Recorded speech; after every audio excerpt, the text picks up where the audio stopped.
House is the House of Representatives of the people. Our cardinal fundamental role is to sniff out what concerns Ugandans and unflinchingly come to this house and debate those matters. In the whole of East Africa, not only in Uganda but in the neighboring Kenya, young people are raising their voices. They are speaking boldly and acting like so. The crisis why they are speaking is that they feel is that their issues don't feature on the agendas and on the order paper of houses of representatives. Therefore, for us to treat this matter and give it the weight it deserves and give it justice and create a tempo where voices can be heard, because democracy has no meaning if those who have an opportunity to speak don't speak the concerns of those that have the responsibility, have concerns to speak. My appeal to you, Right Honorable Speaker, is that this, what is going on, and Parliament sits in these extraordinary circumstances, surrounded by forces that ordinarily go to war. Therefore, it requires this House to find space and adequate time, whether it has school, for us to come here and debate the concerns of those people boldly. Otherwise, for us to cross over and laugh over them, one day they will overwhelm those members. They will overwhelm those forces and descend to our homes, to our places of work, and find us everywhere on the street and say, we no longer represent them. I want to appeal to you. And when I appeal to you, I think these are the special place for you. Because you and me, Right Honorable Speaker, come from that kind of activism. We've been there. We know what it takes. And we've been beaten together with you over the years. But we deserve to be heard. So I want to appeal to you. Order. Find adequate space and house this matter and find adequate time and we debate the... Thank you. Now, Honorable, we have to fight and struggle to be heard on this floor of Parliament. Mr. Speaker, my guidance, the guidance I'm seeking from you is that as political leaders of Parliament, the Right Honorable Speaker of Parliament, the Deputy Speaker of Parliament, the 4 commissioners of Parliament, first, before we go outside, there are questions that have been asked by virtue of the political offices that we hold. Ugandans want those answers. That is why people were marching to come and get the answers from Parliament, because we, the representatives, cannot give them the answers they want. We are being accused as Parliament that we are corrupt. I'm an MP, I am not corrupt. In fact, I don't know Luganda, but this one hurt me a lot. When I was moving around and I saw people pointing at me, calling me Owechitiwa, I thought it was something nice. Later I was told it means you're a thief. I am not. I'm not.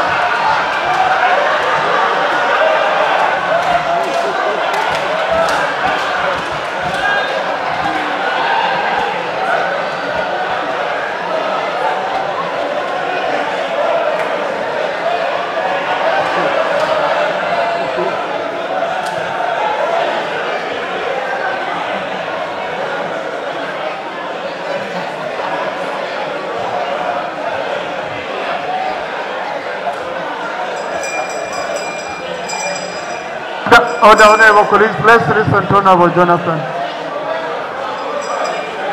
So, let's listen to HT Honorable Jonathan. So, Mr.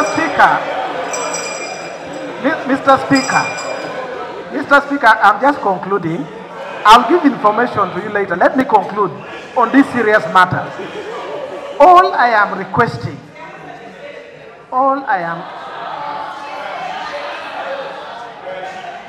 Honorable Jonathan, you're protected.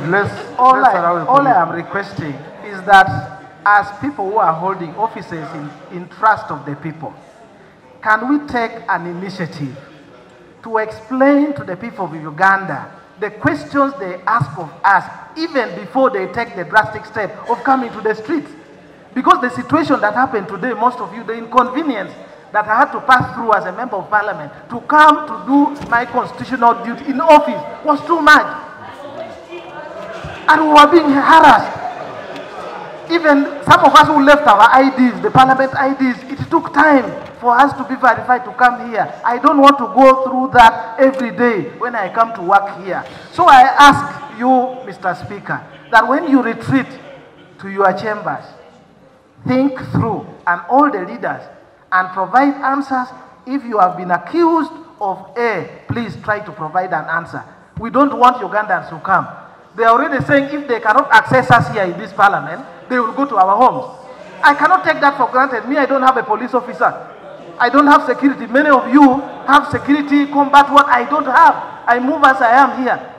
And my home, nobody has visited. I don't want to be accused of being part of the loot, part of the corruption. Each and every person accused should answer in line with the provision of this constitution. And if it may please you, Mr. Speaker, lastly, we have been struggling to bring business on the order paper of this parliament to discuss this matter. To the extent that colleagues are moving, running away, and yet you can use your discretion as a responsive leader and say, I have seen you struggle. Why must you raise signatures to come and discuss issues of corruption? Why? Why must people be raising signatures? You can respond and say, as a leader of this house, I have decided that this matter is so urgent that we can allow it to be discussed so that we don't go. I beg to submit, Mr. Speaker. Thank you. Buhweju, and we shall handle those grasshoppers the way we handle the locusts. Honorable Aza. And it's not how many times you stand up. I'm seeing you. I know members who... Thank you, Right Honorable Speaker, and I want to thank you for your patience. Because much as we wanted to handle this matter in the start, but you guided very well, I want to thank you for that wisdom. Right Honorable Speaker, I want to remind colleagues and your seat about the preamble of this Constitution.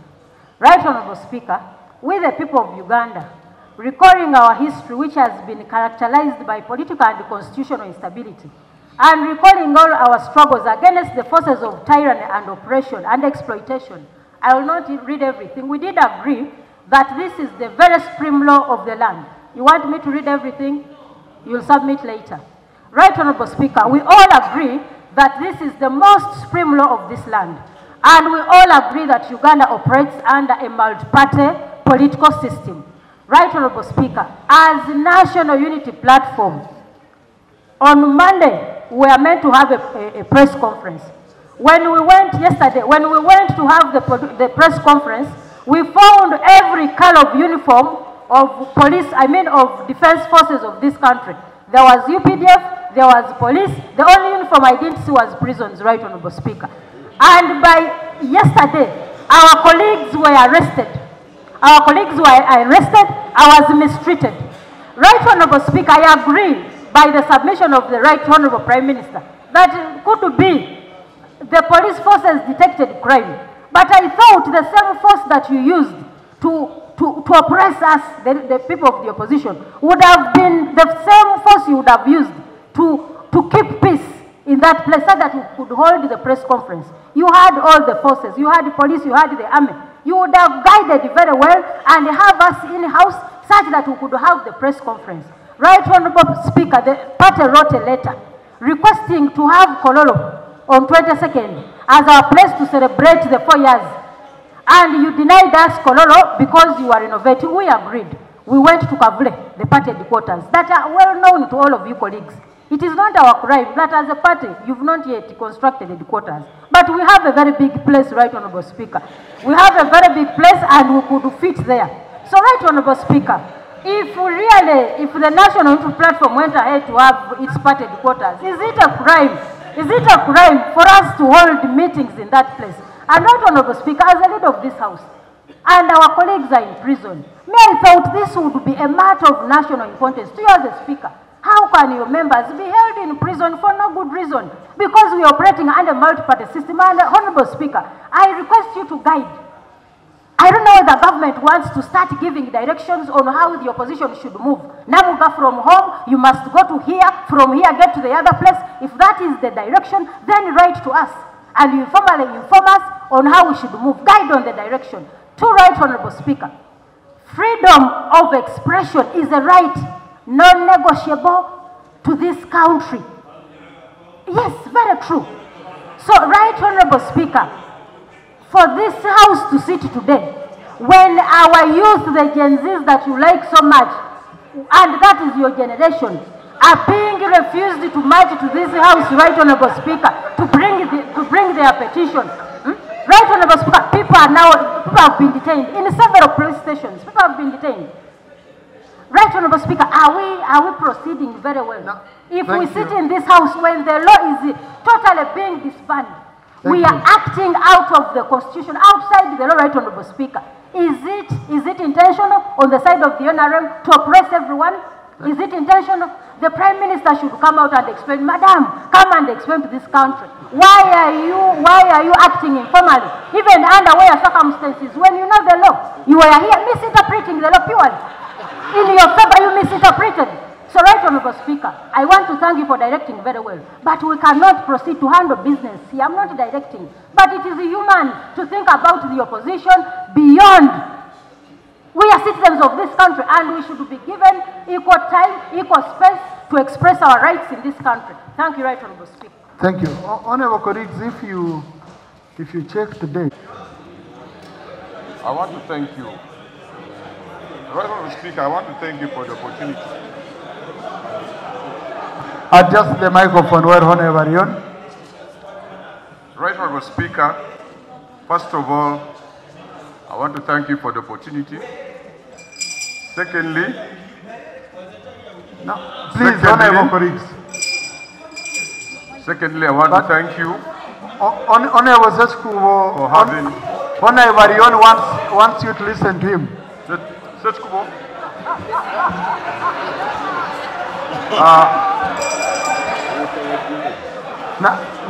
No, please, Honorable, please, don't cause excitement.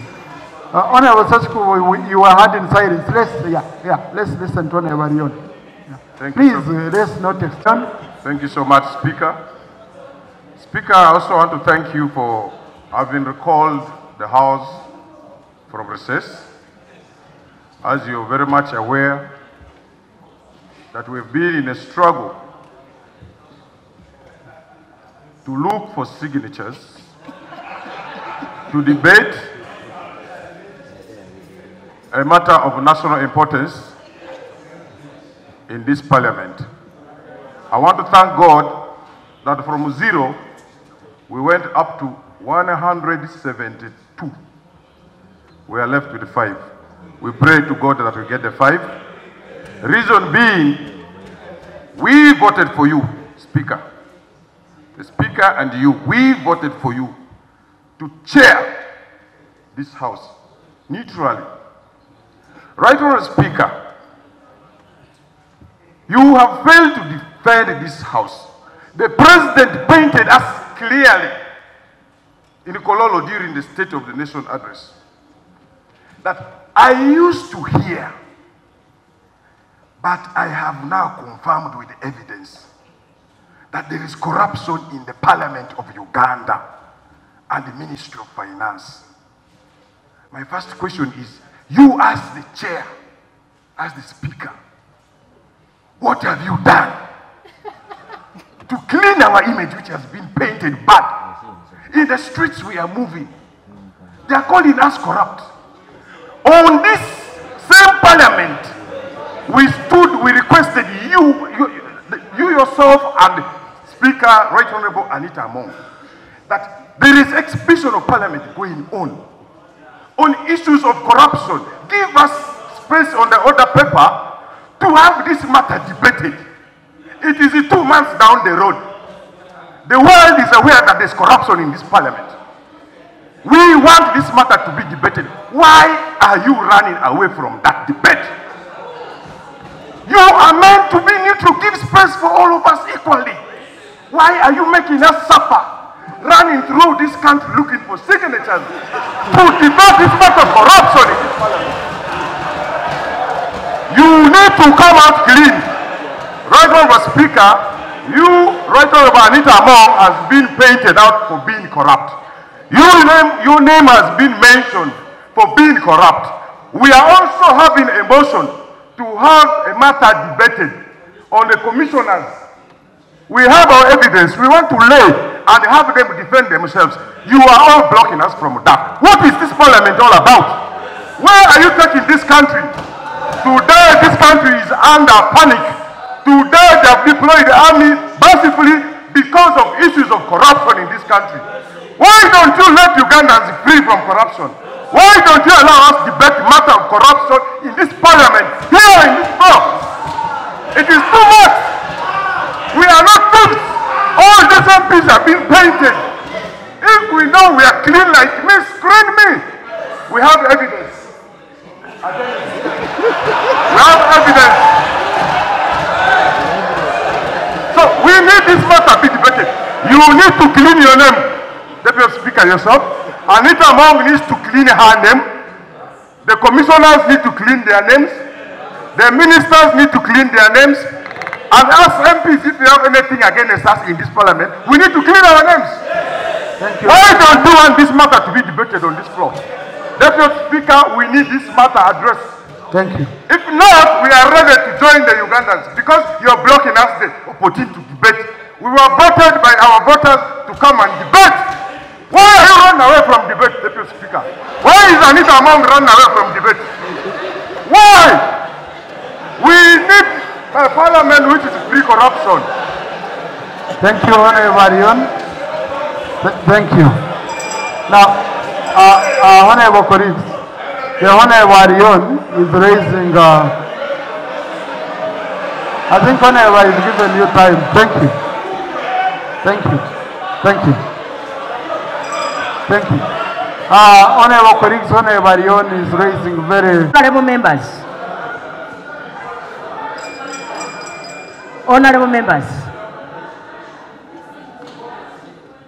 I want to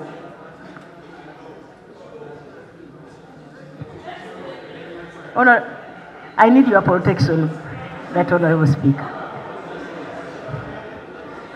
Honorable members, I want you to also appreciate that people change.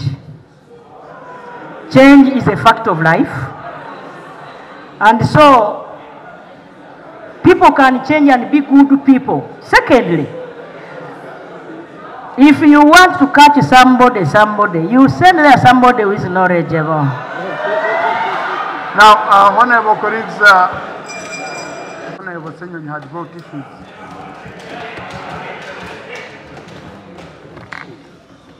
Right, Honorable Speaker and Honorable colleagues, welcome back.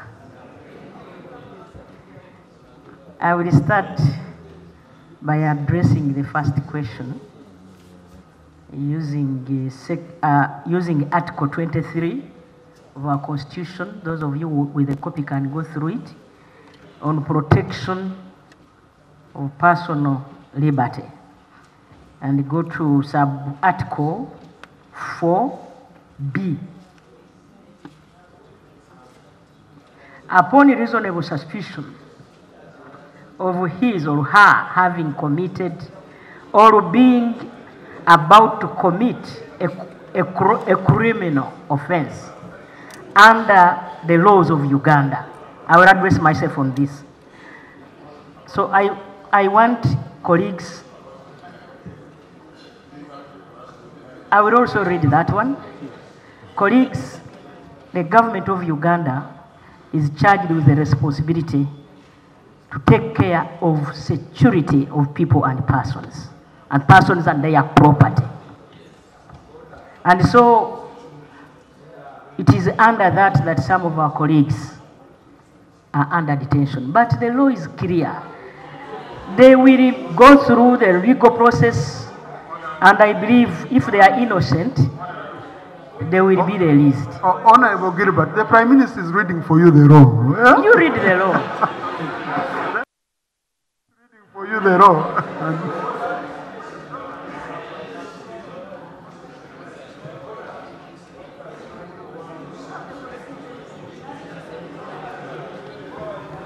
You know, these legal people think for us we don't read.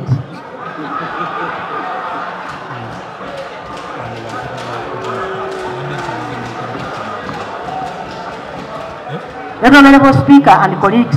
Honorable Gilbert Oranya, what's the problem? Right Honorable Speaker and honorable colleagues, everybody here is aware that the President has got executive powers to appoint. He has executive powers, I repeat, to appoint any person. Because I've seen him even appoint some members of the opposition. Yes, so I believe this question is not for me. It will go to the appointing authority. Now, issues, we are seeking for government to clarify, but this particular matter, final one, I request yourself, because as far as I am concerned, it should be clarified by office, Right Honorable Speaker. There seems to be double standards within this, our institution called Parliament of Uganda, Right Honorable Speaker. Right Honorable Speaker, last week there are some citizens of Uganda that came to Parliament with placards protesting against one of our colleagues, the Honorable Theodore Sechukubo. They came the first day, and he's present in the House. They came the first day, they were ushered into Parliament nicely with their placards. Then they came the following day, they were still ushered in, Right Honorable Speaker. Right Honorable Speaker, you received them on behalf of the Speaker. You asked that a few of them come to meet you from the group which came to Parliament. And some of us were happy that this Parliament is able to be accessed decently by people who are saying we are peacefully protesting. Today, Right Honorable Speaker, there are some young people who, as we have been witnessing, have been coming to Parliament in similar fashion with placards, marching, saying they have concerns about corruption in Parliament and elsewhere, and they were coming in similar fashion, like those ones, to come and raise their concerns here in Parliament before us and before you, Right Honorable Speaker. Many of them have been bundled up, they have been beaten up, many are in jail. And so I thought, the same way, Right Honorable Speaker, you received those who were protesting, apparently, against one of our honorable colleagues, you would receive them in similar manner, because they're saying they have concerns as citizens of this country, concerns about Parliament of Uganda, concerns about many government entities, concerns about corruption, Right Honorable Speaker. I don't know why they were not accorded the same kind of treatment, the same kind of respect, because they were not coming to fight. They did not have daggers, knives, or whatever the case might be. They had placards similar to the other one. So I thought, Right Honorable Speaker, you would help us understand. I don't know whether it was an order from your office, maybe not, but at least I saw the other ones, you received them. For these ones, it has not happened. Why, Right Honorable Speaker? Thank you, sir.